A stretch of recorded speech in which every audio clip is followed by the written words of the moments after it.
Jadi ada seseorang yang ingin berangkat haji. Ini niat pengen berangkat haji, ngumpulin duitnya, alhamdulillah dia mau sodakoh. Sodakohnya berapa? 2000 dinar. 2000 dinar itu kalau duit kita, jadi satu dinar itu satu keping. Nah kalau satu keping itu ditambah jadi 2000, jadi 2000 keping emas. Jadi pengen sodakoh 2000 keping emas. Karena tahun ini dia nggak bisa berangkat, ada halangan, dijumpain kawannya. Bukan pengen nggak berangkat, tapi ada urusan. Ada hal yang membuat dia tidak bisa berangkat ke Mekah untuk menunaikan haji. Akhirnya sama kawannya, wahai saudaraku, aku titip sodakoh ini. Aku nggak berangkat tahun ini, aku titip sodakoh 2000 dinar ini. Tolong kasihkan orang di sana. Kata kawannya, kasihkan siapa wahai saudaraku? Kasihkan orang yang bertakwa. Nah temannya yang dititipin bingung. Ciri-ciri orang bertakwa modelnya bagaimana sih? Apa yang pakai baju koko, sama kain sarung? Apa yang pakai sorban rada lebar? Ya. Jadi bagaimana ciri-ciri orang bertakwa? Saya nggak tahu, kan banyak manusia. Apa petunjuk teman yang mau sedekah ini? Ini uang 2000 dinar, kau pecah jadi 2 kantong. Satu kantong kau masukkan 1000 dinar, satu kantong lagi kau masukkan 1000 dinar. Nah yang satu kantong 1000 dinar kau pegang, yang 1000 dinar lainnya kau taruh di pinggir Ka'bah. Nah yang 1000 dinar ditaruh di pinggiran Ka'bah, yang 1000 dinar dipegang. Cuman yang dititipin nanya, terus bagaimana? Nanti kalau saya taruh di pinggiran Ka'bah pasti hilang. Iya pasti hilang. Cuman besoknya kau teriak di situ kau datang lagi. Kau teriak bilang bahwa kantongmu hilang. Uang berisi, kantong berisi 1000 dinar. Kau teriak saja dekat Ka'bah. Siapa yang lihat kantong saya yang berisi 1000 dinar, tolong balikkan. Terus kalau nggak ada yang balikin gimana? Ya sudah, kalau tidak ada yang balikan, yang sisa 1000 dinar lagi kau kasih orang yang kau anggap ini layak diterima. Tapi kalau kau nemukan orang yang nemuin, yang ngambil itu balik ke kamu, maka kau serahkan yang 1000 dinar ini ke dia. Akhirnya berangkatlah haji. Sampai berangkat haji, akhirnya uang dinar itu seperti amanat temannya, 1000 dinarnya di satu kantong, 1000 dinarnya ditaruh di Ka'bah. Dia tawaf, habis tawaf dia pulang. Habis pulang, besoknya dia datang lagi. Cuman sebelum besok dia datang lagi, ada orang di sekitaran Mekah, suami istri yang hidupnya sangat susah payah. Jadi ada suami istri hidupnya susah payah. 3 hari 3 malam belum makan. 3 hari 3 malam belum makan. Nah izin sama istrinya, ayah kalau keluar nyari rezeki yang halal ayah. Jangan bawa pulang rezeki yang tak halal. Aku nggak ridho. Kalau sampai ada di rumah barang yang haram, apalagi subhat, maka aku buang ya. Lebih baik kita kelaparan daripada makan yang haram. Lebih baik kita nggak punya daripada makan yang haram. Apalagi yang subhat aja. Karena memang dua-duanya ini orang soleh. Istrinya soleh, suaminya. Istrinya solehah, suaminya kayak begitu. Nah singkat ceritanya, orang-orang Mekah itu kalau mau keluar daerah Mekah, dia biasanya wada dulu, tawaf wada. Itu memang udah tradisinya, hukumnya. Bagi siapapun orang yang mau meninggalkan kota Mekah, dia harus tawaf wada. Mau orang situ kayak, pokoknya yang tinggal di Mekah, dia kalau mau keluar dari Mekah harus tawaf wada, penghormatan. Nah karena dia mau nyari rezeki di luar Mekah, jadi tawaf dulu. Begitu tawaf nih orang yang miskin ini nih, suaminya tawaf. Begitu tawaf, lihat ada bungkusan. Diambillah bungkusan itu, yang memang sudah disetting sama orang tadi itu. Begitu ambil bungkusan, selesai tawaf, diambil bungkusannya, dia lihat emas 1000 di dinar.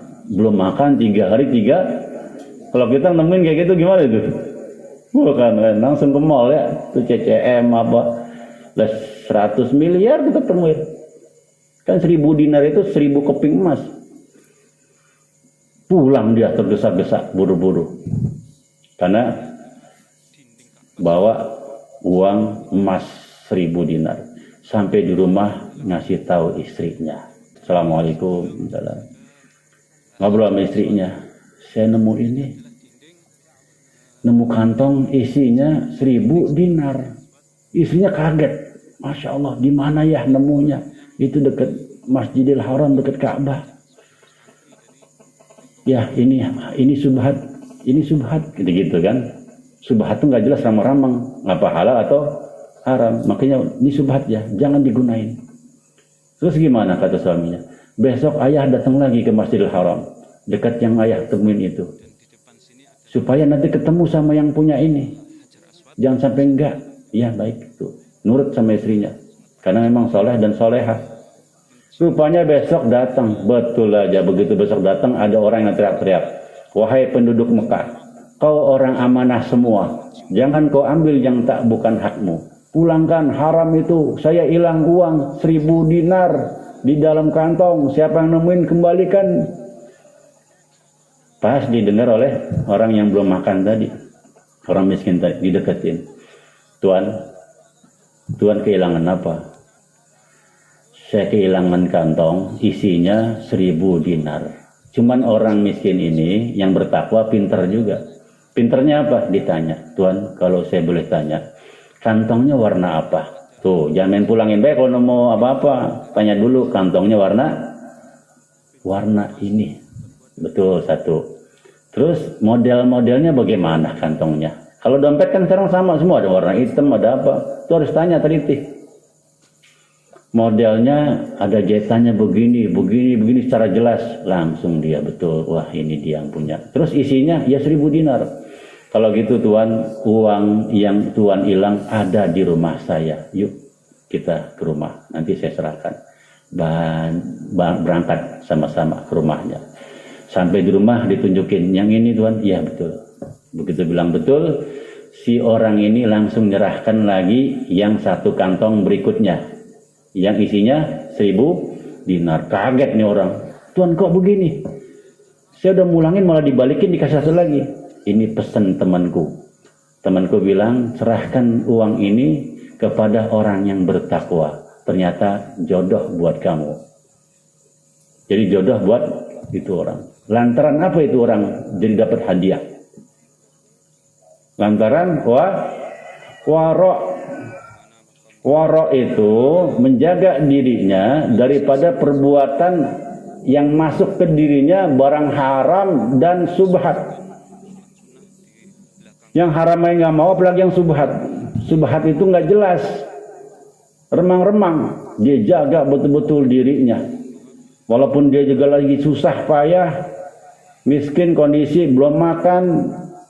Tapi dengan waro itu Allah datangkan 2 kantong dirham yang berjumlah 2000 dinar. Paham nggak ceritanya nih? Kalau paham, kalau kita berani ninggalin sesuatu yang nggak baik, kita hidup nih berani ngambil pilihan ninggalkan sesuatu yang nggak baik, insya Allah akan diganti sama Allah dengan yang baik. Sumpama kita nyari rezekinya, rezeki yang nggak baik, berani bertindak, tinggalin ini rezeki nggak baik, tinggalin, keluar dari hal tersebut. Memang keluarnya sebulan, 2 bulan payah, nanti diganti sama Allah Ta'ala dengan yang lebih baik lagi, lebih besar lagi. Jadi kalau kita udah berani ngambil pilihan ninggalkan yang nggak baik, sekali lagi, maka Allah akan putar, akan ganti dengan yang baik. Cuman ada cumannya, orang berubah itu ada penderitaannya, gitu ya, ada suka dan dukanya. Tapi kalau cintanya besar, insya Allah segera diganti oleh Allah Subhanahu wa ta'ala. Karena wara' itu intinya agama. Ingat ya, wara' itu intinya. Jadi agama punya intinya agama itu wara'. Maka nggak dikatakan seseorang ini beragama kalau dia tidak memiliki sifat wara' pada kita. Ada nggak wara' kita nih? Kalau kita nggak ada wara'nya, berarti dikatakan kita belum memiliki agama.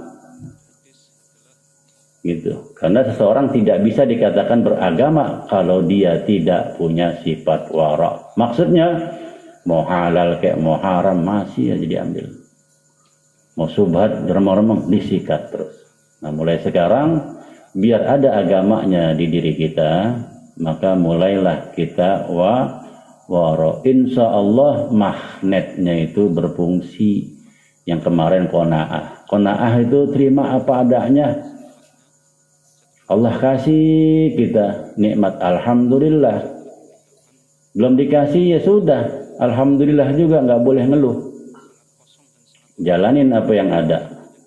Jadi yang kemarin saya bilang, lebih baik kita nyata hidup miskin daripada pura-pura kaya. Akhirnya nyesek. Mendingan udah aja kita akuin bahwa kita memang payah. Berdoalah kita kepada Allah. Karena Allah tempat kita meminta. Doa yang banyak nggak apa-apa. Silahkan doa yang banyak, kewajiban kita berdoa. Nanti Allah Ta'ala yang mengkabulkan. Allah Ta'ala yang menjawab doa kita. Cuman pantas sampai sekarang doa kita belum diijabah. Kenapa? Lantaran kadang-kadang suka ragu-ragu sama yang kita minta. Sekarang saya kasih contoh. Kita perlu ini rapiin masjid. Rapiin masjid di total ternyata habisnya seumpama 25. Bikin proposal kan? Bikin proposal. Bikin proposalnya nggak 25. Berapa bikinnya? 100 juta. Seperduanya 20. Dibikinlah proposal 1 juta. Dikasih kepada orang-orang yang ingin menyumbang, dikasih. Begitu dibaca sama orang yang menyumbang, wah ini kebutuhannya 100 juta, dipaparin begini, beli ini. Semua dipaparin kan kalau di proposal. Doa juga begitu, ngomong. Ya Allah saya butuh ini, ngomong. Proposal juga kayak gitu. Dipaparin semua. Begitu dilihat sama yang orang kaya, 100 juta. Terus dikeluarin sama orang yang kaya, karena kebutuhan 100 juta, ya ada saya bantu 25. Kira-kira selesai nggak? Tadi kan kebutuhannya berapa? Itu satu orang udah selesai 25. Nah begitu juga kita kewajibannya minta aja sama Allah Ta'ala. Memang kebutuhan kita seumpama 10, minta aja 100 juta. Urusan tuh proposan tadi kasihnya 25 atau separohnya apa setengahnya itu bukan urusan kita. Sama dengan kita ngajukan proposal ke orang, begitu dia 100 juta, ada orang yang ngasih 10 juta, ada yang ngasih 5 juta, itu mah urusannya ngasih. Begitu juga sama kita, begitu kita doa, urusan Allah Ta'ala yang ngasih. Mau Allah kasih tunai semua urusan kita, alhamdulillah. Mau Allah kasih separoh, ya alhamdulillah. Mau kasih sepertiga, alhamdulillah.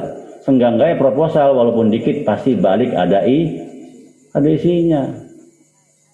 Nah mulai sekarang proposalnya terus, taikin terus, minta pada Allah Subhanahu wa Ta'ala. Mudah-mudahan apa yang saya sampaikan ini bermanfaat buat kita semua dan juga bil khusus buat diri saya, dan semoga kita bisa mengamalkan yang pertama qanaah, bisa nerima apa adanya. Yang kedua, mulai sekarang kita harus wara', ya, tinggalkan yang tidak baik, Insya Allah hidup kita subur. Amin ya rabbal